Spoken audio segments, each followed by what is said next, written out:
Annyeong! Welcome to Delightful! This is only the second episode in the Stockbox series, but oh man, this one's kind of crazy, guys. I debated even finishing up and posting this video, but I figured I might as well. Last time you voted on a theme, and Galaxy won by a landslide. So to the Stockbox we go. Who could we use this time? Or rather, what parts could we use? I thought it'd be fun to combine a bunch of random pieces I have into a finished character, so we might as well use this Frankie body who has Abby's hands for some reason. Actually, I think Frankie's head went to Leafeon and Abby's body went to Glaceon. For a head, I'll be using this decapitated bunny Blanc. These are some pretty random pieces, alright, so let's see what we can make of it. Something to note about this Frankie. You can tell this was an early doll back when they used elastic at the hip joints instead of plastic joints. Just an interesting note about their early construction. The plastic joints work way better. We're going to paint this doll from head to toe, and I think I want her to show a lot of skin, so we're going to sand off the molded panties. Honestly, I don't like molded clothes of any kind on a doll, especially dolls with such beautiful sculpting like Monster High. It cheapens it somehow. So take a razor or box cutter to slice away the majority of the raised texture, then come back with a fine grain of sandpaper to smooth out the surface. It looks pretty awkward, but twist those legs around to get the best angles. There we go. Beautiful. Now for the fun part, painting the doll. I grabbed some bright, beautiful acrylic colors, including red apparently, prepared them on a palette, added a fair amount of water, and started painting. I suggest working on one body part at a time so you can work while the paint is wet. I add a blob of color 1, then a watery blob of color 2, and watch the magic happen. I was inspired by the stunning, colorful Hubble telescope images we all know and love. Parts of the doll do remind me of those egg dye kits you can do around Easter, though.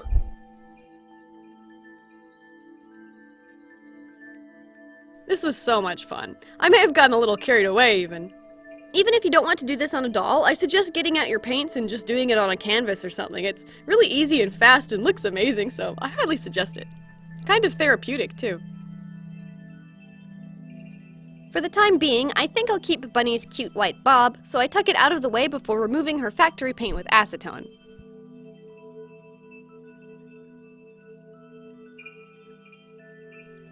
Then it's the same story. Whee!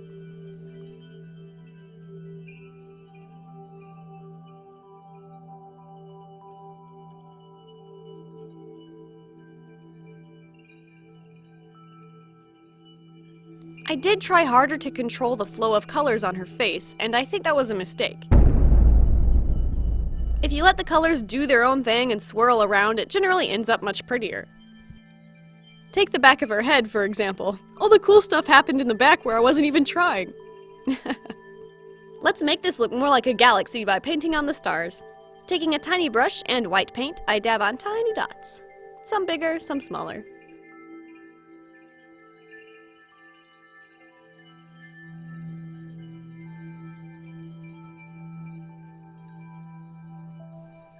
I started out with real constellations, like Orion here. Then the Big Dipper up on her shoulder, and then I wanted to make up my own, like this heart on her booty, a diamond on her foot, and this great celestial Pikachu. The whole time I painted on her, I tried to keep the doll on a squishy surface as not to scratch or rub off the body paint. Acrylic will stick to the squishy vinyl head, no problem, but hard plastic like the body wants to shed acrylic paint, so seal it in and convince it to stay in place with some matte varnish.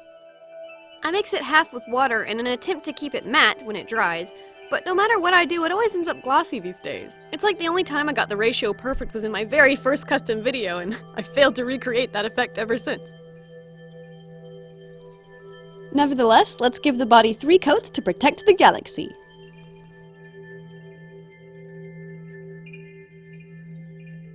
Face-up time.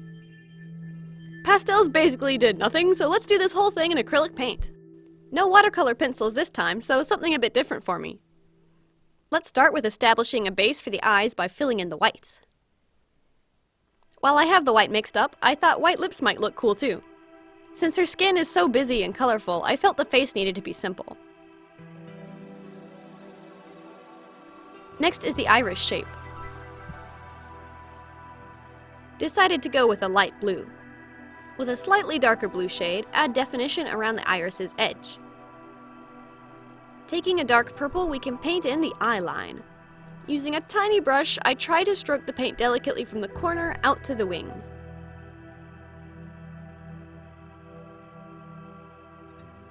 Next are the eye creases. These tend to be the thinnest lines on a face-up for me, which makes doing this with a brush instead of a sharp pencil all the more challenging.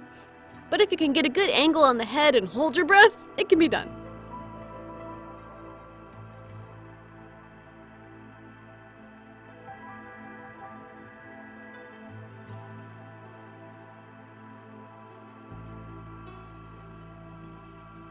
Lastly, the eyebrows. I was going to do white here too, but something told me they should be dark purple.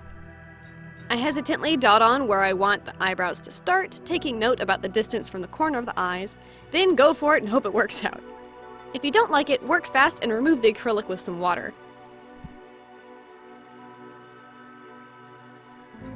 For highlights, I mix a mint green for the left side of her face and a pink for her right side. Paint these highlights under the eyebrow's edge, on the lids, and around the inner corners of the eyes for subtle definition. Sparkle time! We've got PearlEx Powders, glitter, and nail art glitters to work with. Stroke a small dab of glue over the iris and dab on the glitter.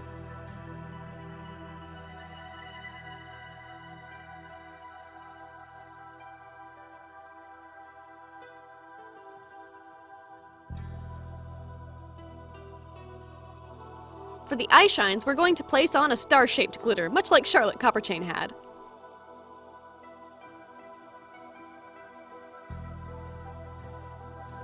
I forgot to add eyelashes until now, so let's do that.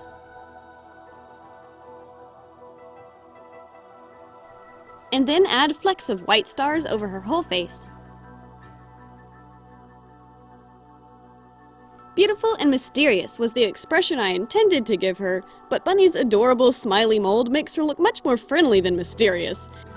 So, not sure this is working for a celestial goddess character. Let's pop her head back on and take a look. Along with the cute face, the hairstyle is also adorable, which doesn't lend to the celestial goddess feeling at all. Also, it's a warm white now that I look at it. Let's replace it after all. Using these materials, I create a sewn wig for the doll. That's an entire tutorial within itself, so check out this tutorial of mine back when I said "annyeong" a little too enthusiastically. The wig I made is a deep mysterious purple with some lovely magenta streaks. Although on the actual doll, the magenta and red don't look great together, do they? We can save anything with more glitter, right?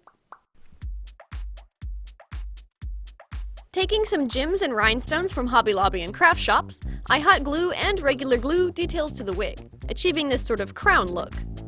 It gave me belly dancer vibes, and I started to think about how a belly dancer outfit would work well to show off her skin. So let's turn to the clothes. I've mentioned watercolors many times now for her shoe tutorials, but did you know she also makes the cutest little doll lingerie I've ever seen?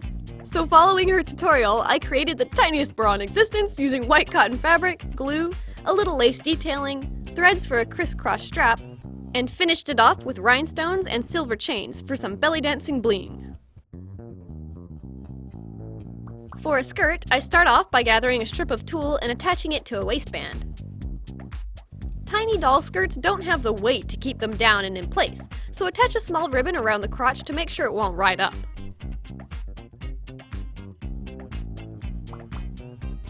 Next, I have this cool fringe left over from lining a shawl of mine. I thought it looked belly dancer-ish as well, so I sewed that on, added some more jewels and chains, and... well, is this working? Maybe the fringe is too much. It's a little visually busy. A little better, I guess.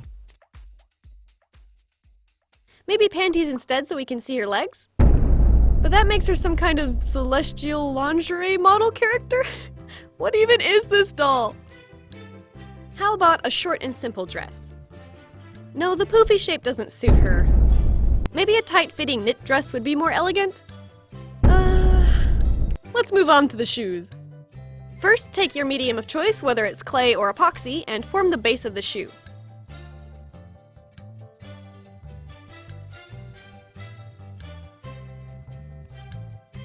I thought a star shape on the heel would look cute, but it ended up looking like a starfish. Whoops. Next, use a thin 1/16 inch size elastic and loop it around your doll's heel. It should be stretchy enough to slip off over the heel. Sew 2 of these small loops together. 1/8 inch elastic also looks cute. Take the loops and sew them inside a strip of ribbon. This will be the back heel of the shoe. Glue this ribbon on the shoe base while it's on the mannequin's foot. Then attach a ribbon near the toe, loop it over the foot, and mark where it should be glued. Note that a little loose is better than too snug. Cut out a sole-shaped bit of fabric and cover the sole.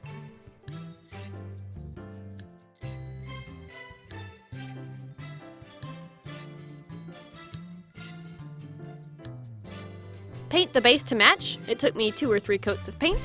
And lastly, to cover up this unsightly gap between sole and base, let's glue on a length of string. Not bad. Okay, so this is what we have. Yeah, I like a lot of separate elements of this doll, but nothing is working together. I spent an entire 2 days away from this project to do other things and take my mind off of it, and when I came back, I finally realized how much I dislike her. I was fooling myself up till this point, like, it'll be fine, I'll figure it out, but nope, hot mess. I knew she needed tons of revisions, but I wasn't sure what it would take to make her look good, so I did a bunch of the revision process off camera. The first thing I did was cover all the red on her body with lilac instead, giving her a more stable color palette of cool pastels. I also changed her white lips to dark purple. Although it's less contrasty and therefore a little harder to see, it gives her a pastel goth vibe that I like. Lastly, I painted 3 layers of glow-in-the-dark paint over her eyes. I decided to scrap the wig completely and make a new one out of this totally awesome glow-in-the-dark hair from the Doll Planet. It's a glued wig cap version instead of sewn this time, partly because the fibers of this hair are more delicate, and partly because I was getting impatient. The purples and magentas of the original wig and all the crown-like details just didn't complement the galaxy skin somehow. Still don't know what to do with the clothes, so I dug up a couple cute numbers from store-bought dolls I've collected over the years for a little fashion show.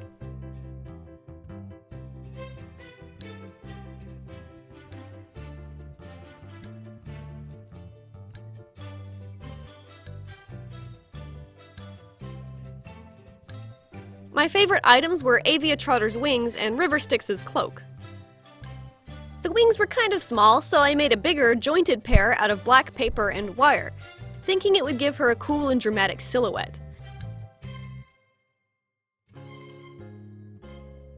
But they ended up looking bulky and kind of craftsy. So forget those and back to Avia's wings instead. Using wire and Apoxy Sculpt, I extended the wings so that they'll be visible from the front around the doll's big cloak and hair. I set a snap into the epoxy while it was still wet, and the other end of the snap into the doll's back. This was a great idea, and I'll probably try it again sometime, but the snap I used was too small and weak to stay attached, unfortunately, so I got a bit fed up and hot glued it in place. Going off the cape she now has, a staff weapon seems suitable, so using a chopstick and wire, I cooked up a simple fantasy-themed staff. I tied thread into a star shape to echo the design of the bra. That's where I draw the line and say she's finished.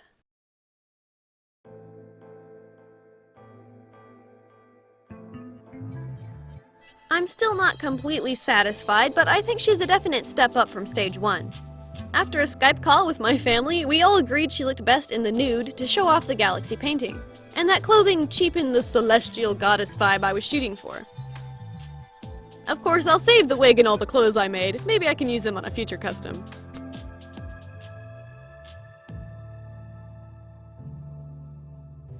How funny that this doll was such a struggle, in stark contrast to Macaroon, the first doll of this series. It's a great example, really. Sometimes going in without a plan means your mind is clear and uninhibited by overthinking a design, so you whip up a great doll on your first try thanks to instinct. And sometimes going in without a plan means you waste a lot of time reworking mistakes and getting frustrated with the failure because you are winging it after all. I considered not posting this video because from a tutorial standpoint, it does a pretty crummy job. But I thought you'd still find it entertaining, and if nothing else, know that it's okay to make mistakes with your artwork. I make tons of mistakes, and it's just how we learn. The experimental parts of this doll were the most fun. Playing with marbled acrylics, using only acrylics and no Mr. Super Clear to paint the face, and coming up with a removable wing method which I can improve upon in the future.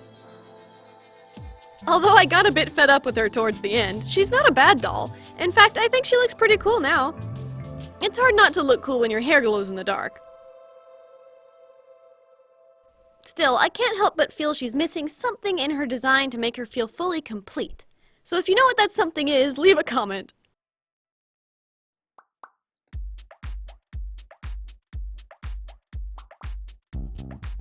We're going to name her Nova, after supernova, which is an event that occurs at the end of a star's life, whose dramatic and catastrophic destruction is marked by one final titanic explosion. Yeah, that basically sums it up. Don't forget to click that icon in the corner to cast your vote for the next Stock Box Dolls theme. Hopefully executed a little better than this one. And subscribe if you haven't already so that you never miss a custom. Our toy-loving community has a lot of fun. Stay artsy! Annyeong! Oh no, it's happening! There's no saving her now!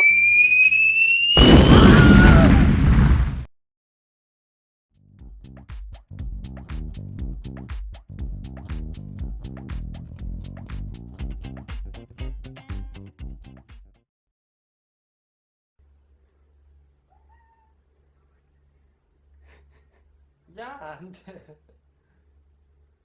안 돼.